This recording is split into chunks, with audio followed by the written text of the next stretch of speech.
I want to make it very, very clear. Anytime there is discussion about our territories, we will be in the room. We traveled here last night on the red eye to get here to ensure that we bring the voices of our community forward. At this time, I'd like to introduce Gagwis. He is the president of the Haida Nation. Gagwis. Hawa Christine, Sing Aila, good day. Hawa for being here today. Today we want to speak to the motion that's on the floor in the House, and today this conservative motion for our nations ignores the important duty to consult and the need to work together and reach consent from the real rights and title holders in the territory that these proposed projects go through along the BC's North Coast, Central Coast, and Haida Gwaii. It's really important that we remind Parliament and Canadians about Canada's legal obligations with First Nations, which means that the government, must work with us and consult on a nation-to-nation basis, government to government, to seek consent when it comes to major projects in our territories. So what that means is when Canada implements legislation like the Building Canada Act, that the government of Canada must uphold the honor of the Crown and its obligations to First Nations under Section 35 of the Constitution Act and the United Nations Declaration of the Rights of Indigenous People. And that can't be sidestepped, and so we need to be in the room, we need to be talking government to government. So today we are calling on all the MPs to stand with the coastal First Nations to uphold the Oil Tanker Moratorium Act and protect our coast, our coastal economy, our way of life, from the catastrophic risks of an oil spill. The North Coast and Haida Gwaii is not just the source of our current economic livelihoods, but it's our home, it's our responsibility to look after our territories for current and future generations of coastal nations, but of all people who live in our territory, and so that all Canadians and British Columbians and people from around the world could come and visit and enjoy the bounty and the beauty of the place that we call home. It's important for our food security. Salmon is key to our way of being, to our history, to our sustenance. And we must recognize that these projects continue to add risks to our self-sufficiency and our food security. And a lot of these conversations talk about putting food on the table in terms of jobs and dollars, but literally we survive off of what the ocean provides. So protecting the coast means also protecting thousands of jobs and hundreds of businesses and billions of dollars in economic value.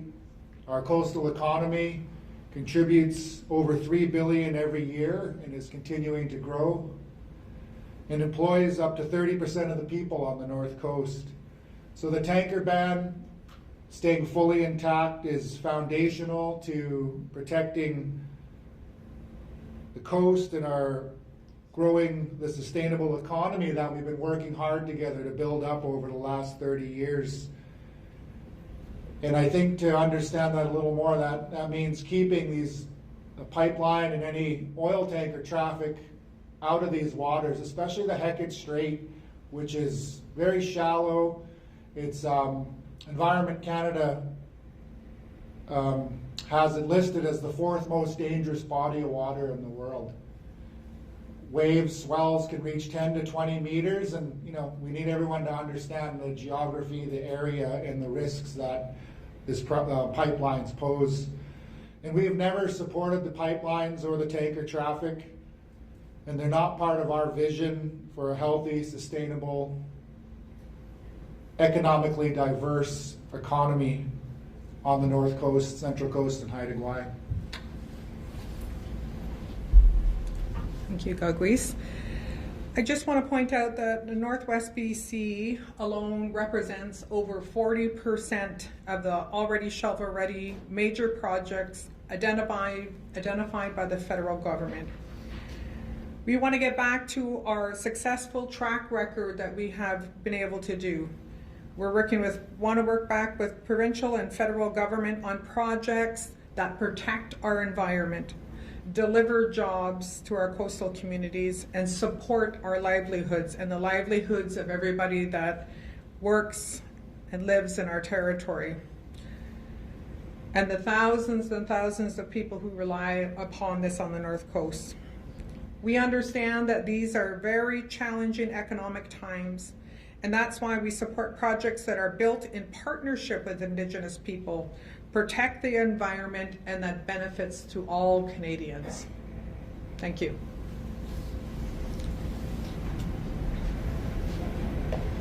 We will now take questions from media that are in the room. Make sure that mic's on. Sarah Ritchie with the Canadian Press. I'm hoping that you can just explain why you felt it was necessary to be here today when this motion, is a non-binding thing. The Liberals are calling it a political stunt. Do you see it that way? Well, we do see, a lot of this as just politics, but why we're here today is because this is our home, and any of these conversations happening out here in Ottawa without us being part of it, we take it very seriously, and it's important that we're here to make sure our voice is heard and we uphold our responsibility, but also to witness, what happens here today. What have you heard from the government and from Liberal members of Parliament when you try to have conversations with them about the MOU?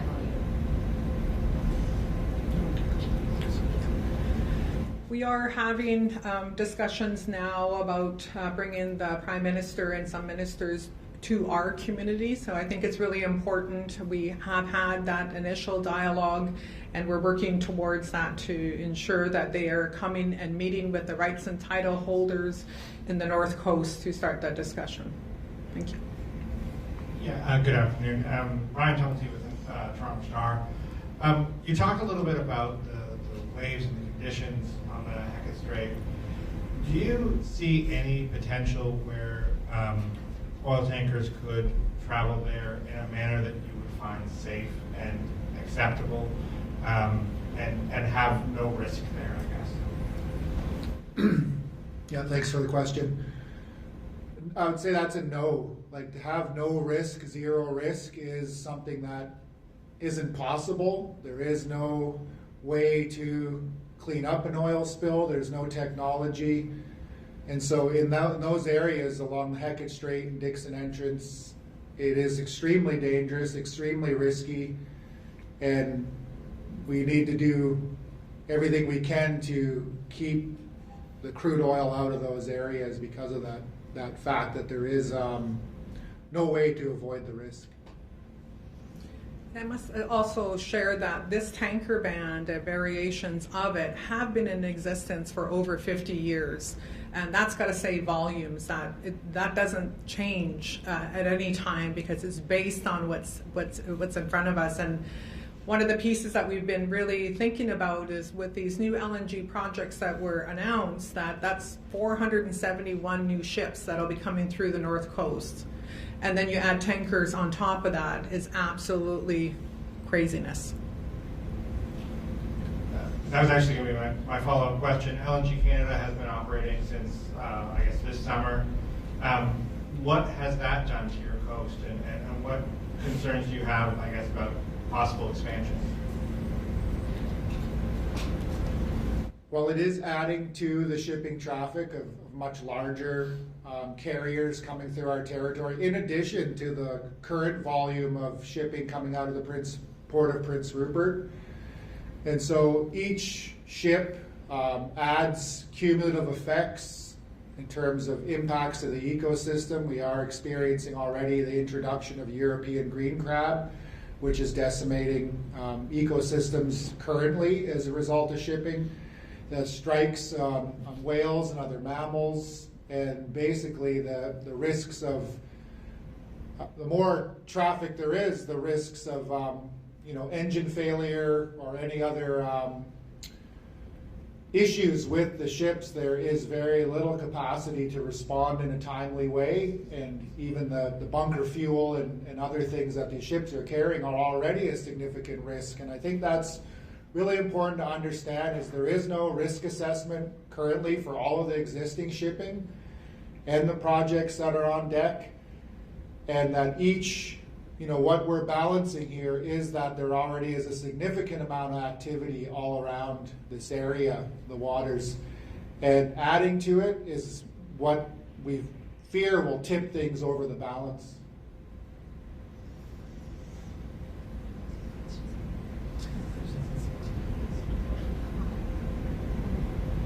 We can take some questions from our online Zoom link if anyone has questions from online.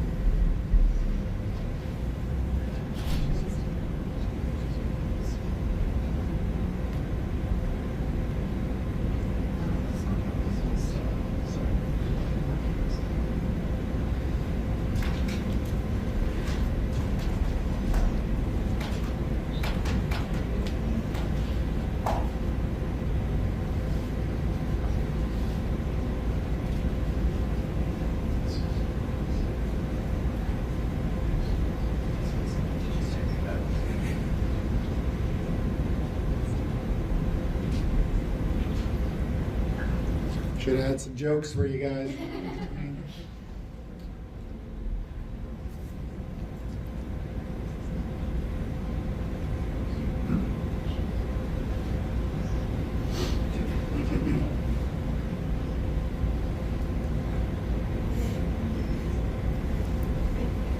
Just while we're waiting, I wonder if you can talk to me a little bit about the situation with the government. Like, what conversations have you already had with them specifically about this?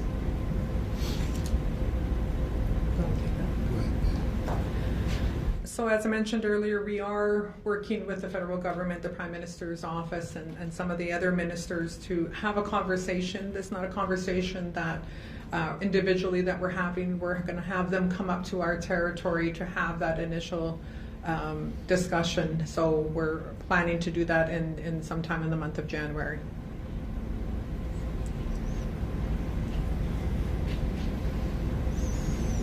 Okay, we've got a question here from Cindy Tran at the Edmonton Journal. What has the engagement process been like with Alberta? And have they given you any sort of indication that they will meet with you to address the concerns that you've raised? Sure. Thanks, Cindy. I would acknowledge, I think the Alberta government is, I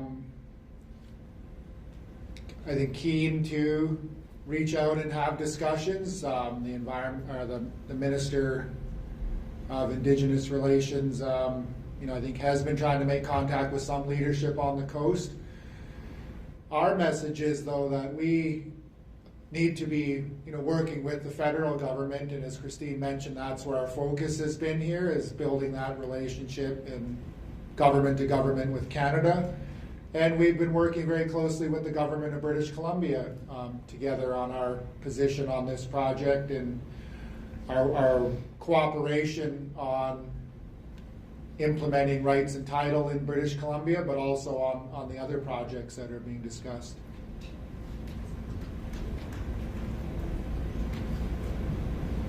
I must add to that we know that most recently you'd see GitGat's press release that they did have a meeting, and that they were very clear that they are not in support of any alteration to the Bill C-48.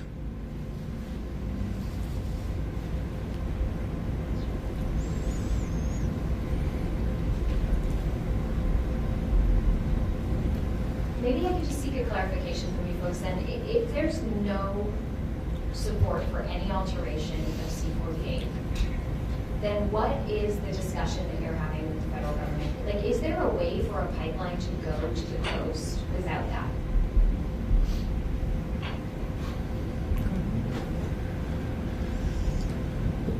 Our discussion with the federal government is about sitting face to face, government to government, nation to nation, and building a relationship, trying to build some trust, not on this project, but making very clear, what our expectations are if there's proposed projects in our territories that are going to have a significant risk to our way of being and our culture that's developed over thousands and thousands and thousands of years, and remind the Prime Minister and the government that Canada is a very young country.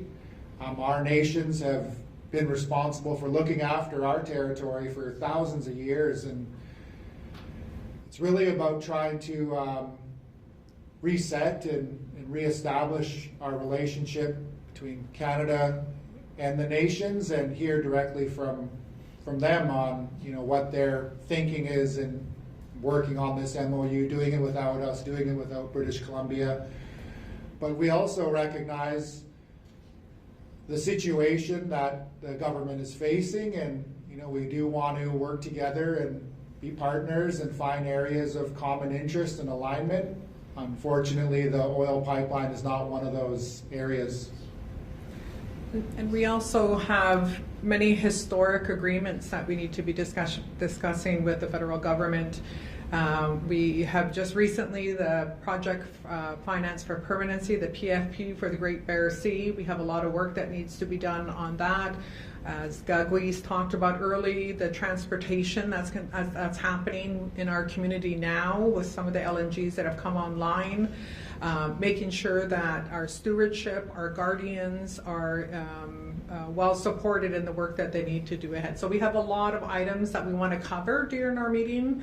The pipeline is a very small component of that.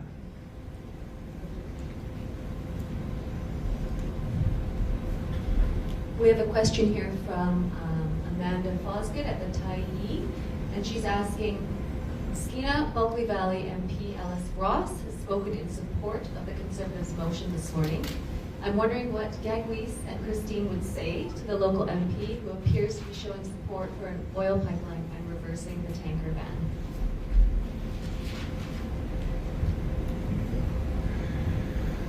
Well, I'd encourage Mr. Ross to talk to the people in the riding, to visit the communities, the nations, and it's not just the First Nations, it's not just our Indigenous governments who are opposed to this project.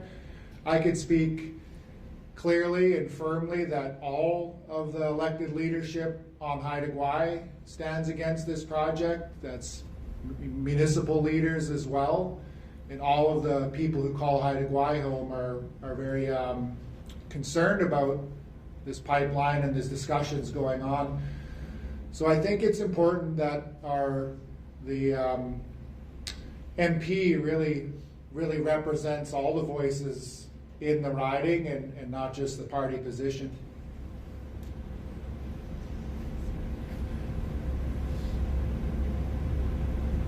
We have another question from Mark Page, Black Press Media. If this pipeline is built against the Coastal First Nations consent, will this endanger CFN support for other projects, such as LNG export projects?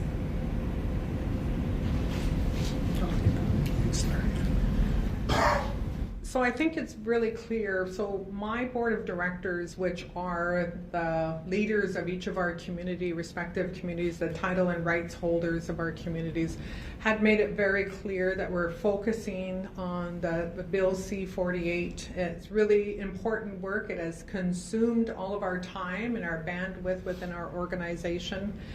And that it's really important that we ensure that we have our voices heard within this within this fight that we have. the battle that we have. And I think that you know, I haven't had any direction otherwise, but I know that there's obviously lots of concerns about cumulative impacts that are happening, as Gagri's talked about, the green crabs that is a very invasive species that are now taking over not only Haida but coming to the north coast and expanding there. I just want to add, in terms of that question, I think, you know, one thing is important for everyone to think about and reflect on is, you know, the relationship between Indigenous people and the nations and province in this case and governments is important. And we've all worked very hard to confront the truth and the history, but also look forward at how together we work closely, we build better lives for all of our communities, all the people who live in the territory, in the province. And the province has worked hard to build relationships with nations in British Columbia, and I think Canada needs to understand and respect that, and it is a fragile balance at times when we're looking at the amount of activity that's being proposed for northern BC. It is going to put a lot of, there is economic opportunities, but also puts strain on communities as well, and it's a delicate balance, and so I think you know, it is something that needs to continue to be nurtured, and we need to keep working on that trust that's been established, and having a project jam through against that affects our title and rights and harms our territory, damages those relationships that are so important to all of us continuing to move forward in a good way for everybody. This is the question from Marie-Hélène Martel from Radio Canada. The Liberals will vote against the motion today. One of the reasons they say is because the motion is not respectful to Indigenous people. Are you hopeful for the next steps? Are you feeling heard? As I mentioned, we are in the works of having that meeting with the Prime Minister and some of the ministers in January. So we're hopeful. We obviously have built this really great relationship with the federal government.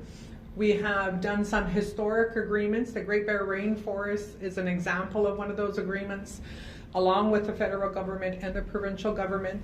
The Great Bear Sea, which we just signed last year, is another one that is historic in nature. And Coastal First Nations and our communities have been traveling around the world talking about these historic agreements that we've done together. That's where we're hoping to get back to.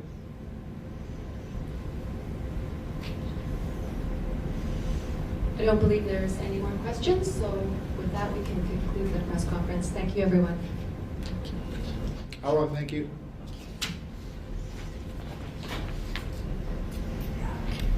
We do have some opportunities for one-on-ones with our leaders. If you'd like to do that, you can check in with us back here.